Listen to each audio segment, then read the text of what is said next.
I quit my job. Slowly plus one. Welcome to another episode of I Quit My Job. I'm Slowly Plus One. In tonight's episode, we have KG, otherwise known as the Youth Whisperer, otherwise known as Coach, otherwise known as the Promoter. This is, if you know the mayor, this is the ambassador for Toronto. Let me bring in KG. He's going to explain who he is. He's going to give his own bio. I can't really do his bio. So, KG, first of all, man, I want to thank you for showing up. No doubt, It was a brother. pleasure, man. Appreciate I you. respect for showing Thank up you on for this bringing me to the podcast. hot yoga spot. I appreciate I know it. it's hot. It's hot. what's But yeah, so this is I Quit My Job podcast, and it's all about changing a career. So why don't you just kind of explain where you are right now, who you are? Well, first of all, my name is Karim Grant. I'm an entrepreneur, businessman, social worker, coach, trainer. Most of all, I'm a father to my kids, and just a God-fearing man. That's pretty much it. Nice. So what are you currently doing now? So right now, I do a lot of social work. I help run an organization called Neighborhood Without Borders. I also work for the city of Toronto. I also coach a team called the GTA All-Stars.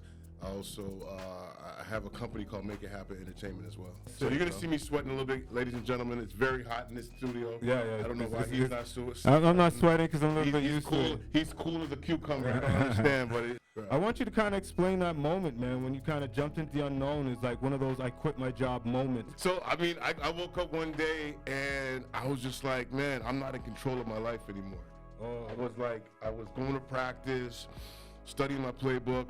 I was, it's different because everyone who quits the game of football usually is because of injury or because it's, something else happens, right? Something really bad. But for me, it was just like, I don't want to grow up.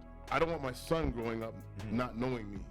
And I was realizing that I wasn't in his life anymore. Oh, wow. And I was in and out. I was going to camp. I was getting cut, finishing the season to come back. And I'm like, this guy just grew like 2 or 3 inches. I wasn't there for that, right? Wow. And then I also realized that at the same time, I was not in control of my situation. At any point in time, my coach would say, can you come bring me your playbook? And when they say, can you come bring me your playbook, that means you're cut.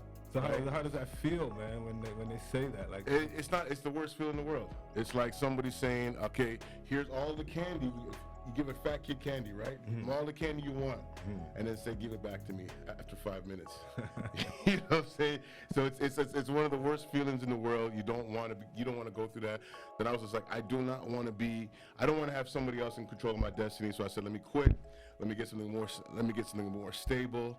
And let me just be there for my kids. Oh, wow. Because I need to be there to watch at the time I had my son, my daughter was just born. And I was just like, you know what, I need to be there for them and be there to see them mature. So did you say to anyone, like, I quit? Or how does it work, like, in that kind of a profession? You know what, I had 2 contracts on the table. I had a CFL contract and an arena football contract. And I just said, you know what, thank you, but no thank you. Oh, wow. And I just got a job. I think my first job, I was making $35,000 a year. Wow. Yeah. Wow. So even before that, I had benefits. Right. And I had vacation days. Right. Which I had never had before. I was like, vacation? You get paid for vacation? Oh, wow. So you're coming fresh into this whole. I didn't understand the whole 9 to 5 thing. I didn't know how to dress. I didn't know what to do. I was just like, okay, let me figure this thing out. So now you quit. You're at home.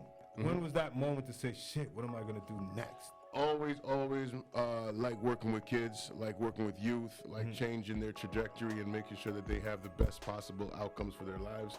And I was like, I got to do something within that realm. And so it was an easy progression. I was able to get a job, and I just realized that was something I wanted to do, and just be a youth facilitator. I think that was my title at the time, and just help youth do things and do things at a greater level, at a higher clip.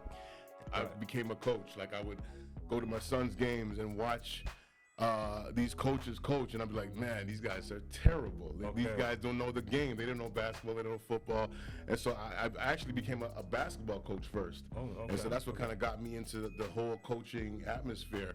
And I started realizing that I can get kids to a higher level, not just in school, but academics, and get them to a level where they can, maybe actualize a Division I scholarship. So Oh, I was able to help nice. a lot of kids get Division I scholarships at an early age. And what was the turning point like from your lived experience to where you are now in terms of working on your own, doing multiple things to generate that revenue and to also give back? My whole life I was giving back. I mean, I feel like I've always stopped to try to help somebody at some point, somewhere, and give them a bit of knowledge and to give them a bit of time. And I think that if you give somebody some knowledge and time, that's, you know, that's irreplaceable and it's immeasurable. So once I was always able to help out other people, and I've learned that from, you know, just being around others that were helping me. So within your lived experience of, like, you know, saying, hey, I quit football, transitioning from that pro career, what are some of the things and gems that you could leave back for some of the viewers who are listening, or just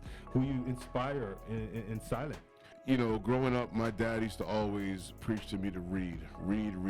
Always learn about your craft, learn about the things that interest you, learn about the people that interest you. So that gave me the mindset of always wanting to always have a backup plan and understand that, you know, this game of life is a chaptered book, right?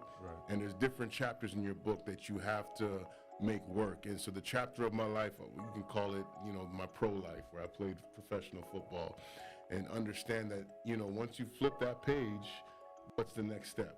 And so you got to prepare yourself while you're in that realm for the next horizon, right? And because you're doing things, how do the folks get a hold of you? Like, well, where I can they mean, reach out? I've got a number of IG handles. The main one, obviously, is the Grand Slant. I do a lot of my communication there. I got the Youth Whisperer. I also have my other business, to Make It Happen Entertainment, where I do all my events and parties and that kind of stuff. So hit me up. Let me know what you're thinking. Let me know what you want to do. Let's build. Let's collaborate. Let's get out there. This is what it's all about. I Quit My Job podcast. It's all about the ordinary stories that leads to extraordinary inspirations. And my man right here, he's been an inspiration for a while, you know. So we're going to wrap it up, and I really appreciate you coming by, bro, and dropping them gems. And this is I Quit My Job podcast. Look out for the next episode. We appreciate you.